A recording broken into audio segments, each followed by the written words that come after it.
Hello, Elite Summit Tigers. My name is Jamie Volker, and I am the lead teacher for the Physical Education and Health Department. And I'm going to talk briefly about the online concepts in physical education class. And again, I want to point you to the one class you have to take to graduate is called Foundations of Fitness. And then there is a list of all these other classes that you can take.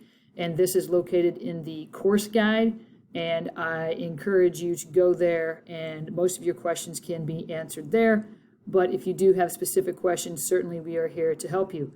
So if we scroll down, we can see the concepts in physical education class, and you will see that it is online, okay? And you have to be in 10th or 11th or 12th grade to take it. I will tell you right now that I have taught this class both in the summer and last fall, and if you are not a motivated student, you could fail this class. So I just want to make sure that you know that that's a huge part of this class, is doing your own thing.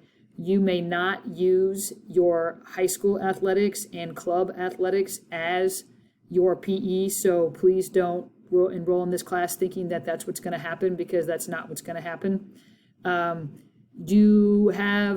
You will get a Fitbit from the district, and that's how you will record your workouts.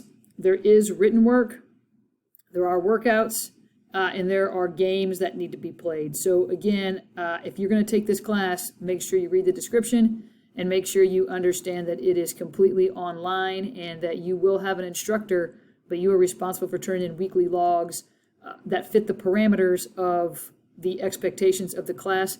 You do need to have some technological skills as far as understanding how to link videos, how to download, how to upload, and things of that nature. So again, if you have any questions, my name is Jamie Volker, and you can email me and let me know.